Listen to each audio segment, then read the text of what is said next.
ساری اپنی حویلیاں دے دیں، درویش بن گیا۔ اور کتاب پھر اس نے اسی بارے میں لکھی، زندگی بلا 100 سال، جیسے جیسے عمر چلتی جاتی ساتھ پھر نصیحت کرتا رہتا بچپن سے لے کے۔ تو پوری کتاب میں شاعری پنجابی میں کوئی بے حیائی کا کلمہ نہیں ہے، شاعر ورنہ اوٹ پٹانگ باتیں کر، صرف نصیحت، وقت کی قدر، آخرت کا حساب، اللہ کی بارگاہ میں حاضری۔ تو یہی بات کہ ساتھی چلے گا نا، کہتا ہے دیا سنگھ سہیلیاں لد گئیاں ایک روز نوں تیریاں واریاں، ساتھی چلے گئے تیری باری بھی آنے والی۔ اور اسی کو شاعر اپنے ہر زبان میں لوگ کہتے ہیں، کمر باندھے ہوئے چلنے کو یہاں سب یار بیٹھے، بہت آگے گئے باقی جو ہیں تیار بیٹھے، مگر سو گیا انسان۔ تو اللہ فرماتا جب چیخو گے نا کہ نکال ہمیں یہاں سے، اب ہم نیک کام کریں گے اور اب نہیں برے کریں گے، تو جواب میں یہی دوں گا، اولم نعمرکم ما یتذکر فیہ من تذکر، کیا تمہیں اتنی عمر نہیں دی تھی کہ تم نے ہوش سنبھالنا ہوتا سنبھال لیتے؟ فجاءکم النذیر، اور تمہیں خبردار کرنے والے درس دیتے رہے، قرآن سناتے رہے، کتابیں پڑھی گئیں، تیرے دوست جاتے رہے، بڑھاپا آ گیا۔ حضرت یعقوب علیہ السلام کا قرطبی لکھتے ہیں کہ انہوں نے ملک الموت سے کہا کہ یار مجھے تو اطلاع دینا پہلے، تو جب وقت آیا اطلاع اس نے کیا دینی، کہنے لگے بتایا نہیں۔ اس نے کہا بتاتا تو روز تھا، جب ساتھی جاتے تھے آپ ان کے جنازے میں جاتے تھے آپ کو پتہ نہیں چلتا تھا کہ آپ کے نام بھی حکم جاری ہونے والا، کوئی الگ اطلاع نہیں تھی، مگر ہم جاتے ہیں دیکھتے ہیں پھر اسی طرح غفلت میں پڑ جاتے ہیں۔ الناس فی غفلۃ والموت یوقظ، تفریح الخاطر میں علامہ ابن جوزی رحمۃ اللہ بیاض انہیں لکھی، نوٹ بک تھی، جو خیال آتا تھا فوراً لکھ لیتے تھے، شعر بھی یا کوئی اچھا خیال بہت عمدہ کشکول ہے۔ تو فرماتے ہیں الناس فی غفلۃ والموت یوقظ، لوگ سوئے پڑے ہیں، موت آ کر انہیں جگاتی ہے۔ موت کوئی جو ہے نا یہ فنا نہیں، سوئے ہوئے کو جگاتی ہے، یہ سوئے پڑے رہے یاشیاں کرتے رہے جگاتی ہے۔ وما یفیکون حتی ینفد العمر، مگر بدبختی یہ ہے کہ لوگ اس وقت تک نہیں جاگتے، ہوش نہیں سنبھالتے جب تک عمر نہیں ختم ہو جاتی۔ ٹائم ختم ہوتا تو پھر عقل آتی ہے نا، پہلے نہیں ہوش سنبھال۔ یشیعون حالیم بجمع، میں پورا خاندان جاتا میت کے ساتھ، جا رہے ہیں بھائی جا رہے ہیں دوست جا رہے ہیں، وینظرون الی ما فیہ قد قبر، اپنی آنکھوں سے دیکھتے ہیں کہ کتنا تنگ گڑھا ہے جس میں پیارے کو رکھ دیا اور آگے اینٹیں دے دی، مٹی ہاتھوں سے ڈال دیکھ کر آتے ہیں۔ وَيَرْجِعُونَ إِلَىٰ أَحْوَالِ غَفْلَةٍ، مگر پھر اسی غفلت میں آ کر پھنس جاتے ہیں، بھول جاتے ہیں۔ كَأَنَّهُمْ مَا رَأَوْا شَيْئًا وَلَا نَظَرُوا، ایسے ہو جاتے ہیں کہ جیسے انہوں نے نہ کوئی مردہ دیکھا ہے نہ کوئی قبر دیکھی ہے۔ كَأَنَّهُمْ مَا رَأَوْا شَيْئًا وَلَا نَظَرُوا، بالکل اسی طرح کے بیوقوف اور نادان جیسے کوئی حادثہ نہیں گزرا۔ فَذُوقُوا فَمَا لِلظَّالِمِينَ مِن نَصِيرٍ، کیسا جواب ملا کہ اب جہنم کا عذاب چکھتے رہو اس کا مزہ، تمہارے جیسے ظالموں کا اب کوئی حمایتی نہیں ملے گا، کوئی مددگار نہیں آئے گا تمہیں چھڑانے کے لیے، اب یہاں ہی دانوں کی طرح بھنتے رہو گے اور سزا پاتے رہو گے۔ اب کہا کہ کوئی یہ وہم کرے کہ کس کو پتا ہم نے کیا کیا، بھول گئی باتیں، ہمیں نہیں یاد کہ ہم نے کیا کیا۔ اتنے میں فرمایا نہیں، تمہیں بھول گئی، جس نے حساب کرنا ہے نا، ان اللہ عالم غیب السماوات والارض، سن لے اس کے سامنے زمین و آسمان کی ہر پوشیدہ شاید جو ہے ظاہر ہے، اس سے کوئی چھپا ہوا نہیں ہے۔ تیرے دل کے ارادے انہ علیم بذات الصدور، تو نے دل میں جو چھپائی ہوئی تھی باتیں انہیں بھی جانتا۔ اس لیے معاملہ جو ہے نا ایسی ہستی سے ہے جہاں کھوٹا سکہ نہیں چلے گا۔ شیخ عبدالقادر جیلانی رحمۃ اللہ علیہ اپنے واعظ میں کہتے تھے، الفتح الربانی اردو ترجمہ بھی ہو گیا، کہتے جو لوگوں دنیا کے بازار میں کھوٹے سکے بھی چل جاتے ہیں اور لوگ دھوکے سے لے لیتے ہیں، مگر جس اللہ سے واسطہ نا، جس نے حساب کرنا ہے وہ بہت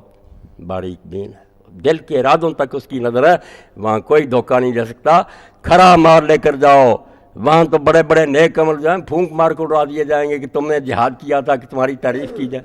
تم خرچ کرتے تھے تمہیں سخی کہا جائے، تم درس دیتے تھے کہ لوگ قاری صاحب کہہ کر تمہارے ہاتھ چومے، وہ تو ہو گیا، مجھ سے کیا مانگتے، حکم دیا جائے گا کہ ان کو سر کے بالوں سے پکڑ کر جہنم میں پھینک دو۔ اور رسول کریم علیہ السلام نے فرمایا سب سے پہلے دوزخ بھڑکایا بھی ان تینوں سے پر جائے گا، دوزخ میں یہ جائیں گے غازی، عالم اور سخی۔ اللہ کہے گا میں اتنا دیا تھا مال اور علم اور طاقت، کیا کیا تیرے دین کے لیے؟ کیا فرمایا جھوٹ بول، تم یہ چاہتے تھے شہرت ہو، تمہاری تعریف ہو، وقت کیلا، تمہارا معاوضہ دنیا میں مل گیا، سب کچھ ہو گیا، اب کیا چاہتے؟ تو اللہ کا خوف دلوں میں ہونا چاہیے۔ یہ روایت جب حضرت ابو ہریرہ رضی اللہ عنہ نے فرمائی تو روتے تھے زار و زار، کہا میں اس وقت صرف تنہا تھا حضور کے ساتھ، جب حضور نے اکیلے مجھے سنائی یہ بات، اور یہی ان سے کہا تھا شفیع بھائی نے۔ وہ شفیع جب آیا شام سے، اس نے کہا ابو ہریرہ رضی اللہ عنہ، لوگ چلے گئے، انہوں نے کہا ابو ہریرہ رضی اللہ عنہ مجھے کوئی وہ حدیث سناؤ یار جو تو نے ڈائریکٹ رسول اللہ سے سنی۔ اس وقت انہوں نے کہا آ بچہ پھر میں تجھے ایک حدیث سناؤں، جب میں تنہا تھا اور اس وقت صرف حضور سے، میں نے آپ سے کہا یا رسول اللہ مجھے کو آپ نے فرمایا ابو ہریرہ سب سے پہلے 3 آدمی جن پر جہنم بھڑکایا جائے گا، وہ عالم ہوگا، شہید ہوگا اور سخی ہوگا، اور پھر تفصیل بیان فرمائی۔ اور شفیع جب پھر شام گیا اور حضرت معاویہ رضی اللہ عنہ کے سامنے اس نے یہ چیز بیان کی تو حدیث پاک میں 3 مرتبہ حضرت معاویہ بے ہوش ہو کر گئے، اور بعد میں فرمایا واقعی اللہ کہتا فمن کان یرجو لقاء ربہ فلیعمل عملا صالحا ولا یشرک بعبادۃ ربہ،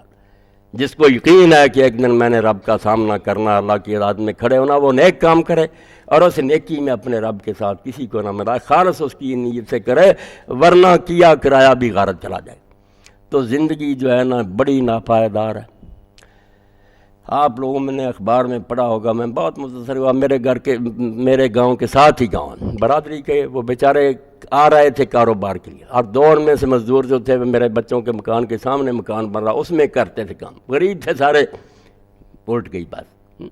موڑ پر الٹی، 9 کے قریب تو ایک ہی بستی کی اسی وقت مر گئے، 26-27 اسپتال میں، ان میں سے بھی روز کوئی نہ کوئی مر رہا۔ اس لیے زندگی بہت ناپائید، اس سے زیادہ غدار کوئی نہیں، بے وفا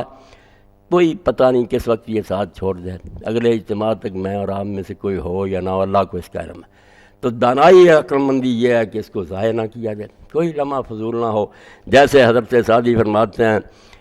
خیر کنہ فلان ہو غنیمت شمار عمر، اے اللہ کے بندے کو اچھا کام کر لے، جو ٹائم ملا ہوا ہے اس کو برت لے، زاں پیشتر کے بانگ برآید فلان امان، اس سے پہلے کہ کسی سپیکر پر مسجد میں اعلان ہو جائے کہ فلاں نہیں رہا بھائی فلاں وقت اس کا جنازہ ہوگا، یہ اعلان تو ہوگا، اس اعلان سے پہلے کچھ کر لے، ورنہ قصہ ختم ہو جائے گا، پھر تو روئے گا چلائے گا، کوئی وقت نہیں ملے گا۔ اللہ کے رسول علیہ السلام اور آپ کے ساتھیوں نے سب سے زیادہ یہی بات لوگوں کے ذہنوں میں بٹھائی، اور یہی وہ کیمیا ہے جس سے مس خام جو ہے کچا تانبا وہ سونا بن جائے، جس کے دل میں یہ بیٹھ گئی بات وہ ولی ہو گیا، کوئی مرشد نہیں چاہیے، کوئی ریاضت نہیں چاہیے، دل میں یہ بات بیٹھ جائے۔ جیسے سیدنا عمر بن الخطاب رضی اللہ تعالیٰ عنہ کی انگوٹھی، اس میں انہوں نے کندھا کرایا ہوا تھا، یعنی نقش یہ تھا امیر المومنین کی انگوٹھی کا کفا بالموت واعظا یا عمر، اے عمر انسان کو نصیحت کرنے کے لیے نہ کسی عالم کے درس کی ضرورت ہے، نہ کتابیں پڑھنے کی، اس کے لیے موت کا خیال ہی واحد کافی ہے۔ یاد کر لے کہ ایک دن میں دنیا میں نہیں ہوں گا، قبر میں ہوں گا، کوئی وہاں ساتھی نہیں ہوگا، صرف اعمال ہوں گے۔ رسول کریم علیہ السلام نے فرمایا جب کوئی آدمی مرتا 3 چیزیں ہوتی نا پیچھے، کوئی رشتہ دار ہوتے ہیں، ایک مال ہوتا ہے، ایک اس کے عمل ہوتے ہیں، ایک تو گھر ہی رہ جاتا، مال تو ساتھ ہی نہیں جاتا، دوسرے ہوتے ہیں رشتہ دار وہ لید میں رکھ کر آ جاتے ہیں، ایک تیسرا ساتھی رہ جاتا، وہ اچھا ہوتا تو پھر تو آ جاتا، 4 ارد گرد کھڑے ہو جاتے، ادھر نماز کھڑی ہوگی، ادھر روزہ، ادھر صدقہ خیرات، فرشتے آتے ہیں وہ چاروں طرف کھڑے ہوتے ہیں، وہ کہتے ہیں کیا ایسا آپ مانگتے، ہم کھڑے ہیں اس کی باری کے لیے، وہ نجات پاتا ہے۔ اور جو دوسرا ہوتا ہے اس کے پاس اعمال کوئی نہیں ہوتے، وہ پھر وہ چیختا ہے، اور بری حالت میں گندے اعمال آتے ہیں تو وہ کہتے ہیں کہ بھائی تو نے نیک اعمال کی تو فکر کی نہیں، کہ ہمارا ہی ساتھی بن رہا، ہم آ گئے، شامت تیری آ گئی پھر۔ تو اس وقت سے پہلے دانائی یہ ہے کہ ہم موقع جو ہے نا اس سے فائدہ اٹھا لیں، اللہ کا خوف دل میں پیدا کریں، اور دین پر جو قیامت آ رہی ہے خصوصاً اس ملک میں، اب تو کوئی شخص ایسا نہیں جس کی آنکھیں نہیں کھول گئیں، وہ صاف دیکھ رہا کہ اب بے حیائی کی حدوں کو چھو لیا ہے ان لوگوں نے، اور اعلانیہ ڈٹائی کے ساتھ اللہ رسول کو للکار رہے ہیں، قرآن کا مذاق اڑا رہے ہیں، دین کے ٹھٹھے اڑا رہے ہیں، اور کہہ رہے ہیں کہ جن کو یہ بدماشیاں پسند نہیں وہ آنکھیں بند کر لیں، وہ اپنے ٹی وی بند کر لیں۔ یہ ایسے ہی ہے جیسے کوئی غریب کا انصاف نہیں ملتا تو کہا جائے پھر تو عدالت میں ہی نہ جا، کوئی کہا یہاں نہیں اچھا سلوک ہو رہا ملک میں، چل پھر تو ملک چھوڑ دے، یعنی ایک اچھا علاج نکال لیا کہ برائی ختم نہیں کرنی، تم لوگ نہیں پسند کر رہے، چلتے بنو پھر۔ توبہ توبہ توبہ، ان حالات میں مستحفظ من کتاب اللہ کہتا جو اہل کتاب ان کے عالم اپنی کتاب کے محافظ بنائے گئے تھے، ان کا کام تھا کہ اس وقت اٹھتے اور اس کی حفاظت کرتے۔ تو امت مسلمہ کو بیدار ہونا چاہیے، اور جن کو اللہ نے توفیق دی ہے تھوڑے بہت کے دین کے لیے آتے ہیں، ہم جنگ نہیں کر سکتے، لڑائیاں نہیں لڑ سکتے، مگر اللہ کے بندو یہ اجتماعی جو سالانہ اجتماع بھی آئی، یہ 15 روزہ، یہ ہم اکٹھے ہوتے ہیں بالکل اپنے دین کی حفاظت کے لیے کہ چلو اس بدتمیزی کے دور میں جب وبا عام ہو گئی ہے، جراثیم تھوڑا بہت آ جائیں، کچھ نہ کچھ دوائی پی لیں 10-15 دن کے بعد، اپنا ایمان تو بچا لیں۔ ایسا ماحول خراب ہو گیا، اور دوسرے ساتھی جو غافل ہیں ان تک بھی ہمارا کام ہے کہ اس کو پہنچائیں۔ حکیم صاحب اللہ تعالیٰ ان کو سلام دے، انہوں نے بتا دیا کہ اگلا اجتماع جو ہوگا نا 15 دن کے بعد 13 مارچ کو وہ سالانہ اجتماع ہوگا تحریک اسلامی کا، اس میں ہمارے قائدین بھی آئیں گے، اللہ ان کی مدد فرمائے۔ تو آپ لوگ باقی ساتھیوں تک بھی یہ بات پہنچائیں، اگلے اجتماع میں بہت زیادہ رونق ہونی چاہیے۔ ہمارا جو کام ہے کہ اللہ کے رسول کے دین کے وارث، ہمیں اتنی بڑی دولت ملی ہے، ہم خود بھی اس کی حفاظت کریں، دوسرے لوگوں تک بھی اس کو پہنچانے کی کوشش کریں، اس میں کوتاہی نہ کریں، اس کے ہم مکلف ہیں۔ باقی اللہ تعالیٰ کو جو منظور ہوتا تو وہی ہے، وہ خود اپنے دین کا محافظ ہے۔ فکر مند نہیں اتنا ہونا چاہیے، بڑے بڑے ایسے آئے ہیں، یہ تو کچھ بھی نہیں۔ اللہ تعالیٰ نے قرآن مجید میں قریش کو کہا کہ تم ان کے 10ویں حصے تک نہیں پہنچے، جو پہلے لوگ ہوئے بے ایمان، ان کو اتنا دیا کہ ماں بلغوا مشارہ، ان کے مشار 10ویں کا بھی 10واں جو نا وہ بھی تمہارے پاس تو طاقت نہیں، مگر وہ رہے۔ چلو زمین میں چل پر کر پھینکو، کہاں ہیں ان کے محل؟ اور بالکل جیسے وہ عمر خیام کہتا ہے نا، ہے یہی مگر یہ آنکھیں نہیں کھولتے، یہ سمجھتے نہیں ہمارے ساتھ نہیں ہوگا، ہم نے راستے بند کر لیے، سب بند کیے تھے لوگوں نے، وہیں دھماکہ ہو گیا تھا، محافظوں نے کر دیا تھا، نہیں رہے وہ فرعون نہ نمرود، نہ کوئی رہے گا ہی، رہے گا نام اللہ کا، مگر بدبخت ہے کہ آپ بھی برباد ہوتے ہیں، دین کو بھی نقصان پہنچاتے ہیں۔ تو عمر خیام یہی کہتا کہ زمین میں بے شمار نشان ہے، قرآن بھی یہی کہتا ہے نا، اللہ نے علم کا ایک ذریعہ یہ بھی بتا کہ سیر کرو، مگر سیر یہ نہیں کہ جاؤ اور وہاں برف باری دیکھو تو عیش کر کے آ جاؤ، نہیں، یادگاریں دیکھو، پرانے نشان دیکھو، قلعے دیکھو، عمارتیں دیکھو کہ وہ لوگ کدھر گئے۔ تو کہتا آن کسر کہ با چرخ ہمیزد پہلو بر درگہیاں شہاں نہاد اندیرو، ایک جگہ نہیں ہر جگہ یہ کہتا، وہ محل میں نے دیکھے جا کر جو آسمان کے ساتھ برابری کرتے تھے، بڑے بلند و بالا، اور جن کی دہلیزوں پر آ کر دوسرے بادشاہ سجدے کرتے تھے، یہ اتنے بڑے بادشاہ دوسرے بادشاہ اپنی پیشانیاں رکھتے تھے، دیدیم کے بر کنگراش فاختہ بگفت بنشستہ ہمیں گفت کے کو کو کو کو، کہتا میں نے دیکھا کہ اس کے مناروں پر فاختہ بیٹھی ہوئی تھی، وہ کو کو کو، آپ فارسی میں کو کہتے ہیں کہاں ہیں کہاں ہیں کہاں، کہتا میں نے اس سے سنا، وہ تو اپنی بولی بول رہی تھی مگر شاعر ہوتا نا، اس نے تخیل سے کام لیتا، نتیجہ نکالتا۔ میں نے دیکھا کہ اب وہاں رہنے والے کوئی نہیں تھے بادشاہ، وہاں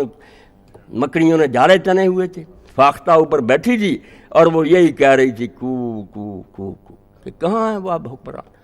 یہ پوری زمین بھری ہوئی ہے، اپنے علاقوں میں موجود ہے کہ جا کے نور جہاں کا مقبرہ دیکھو کیسے ہیں ویران، سارے ملک کی حکمران تھی، کوئی چراغ نہیں، کوئی وہاں پھول نہیں، کوئی نہیں، لوگ جالے بنا رہی ہیں وہاں چمگادڑوں نے۔ تو عقل مندوں کے لیے بصیرت ہے، جو اندھے ہوتے ہیں ان کی آنکھوں پر پٹی بندھی رہتی ہے، جب سر پر لاٹھی پڑتی ہے پھر ہوش آتا ہے، خود تو برباد ہوتے ہیں، دین کو بھی اور ملک کو بھی برباد کرتے ہیں۔ اب ہماری دعا یہی ہے کہ اگر ان کی قسمت میں ہدایت نہیں ہے تو اللہ ہمیں ان سے نجات دے، بالکل نجات دے۔ تیرے دین کے ساتھ یہ مذاق کر رہے ہیں، نہ عمل کرتے تو کوئی بات نہیں تھی، نہ مراد استہزاء ٹھٹھے سے کام لے رہے ہیں، اور جو بیچارے تھوڑا بہت دین پر چلتے ہیں ان کا مذاق اڑاتے ہیں کہ تم اپنے پردے گھروں میں رکھو داڑیاں، تو اب تو معاملہ شرم و حیا سے بہت آگے نکل۔ اللہ تعالیٰ کے سامنے التجا ہے کہ وہ ہمیں بھی اس فتنے کے دور میں راہ راست پر قائم رکھے اور ان ظالموں کو ہدایت دے، ورنہ ان سے نجات دے ہمیں۔ وآخر دعوانا الحمدللہ رب العالمین۔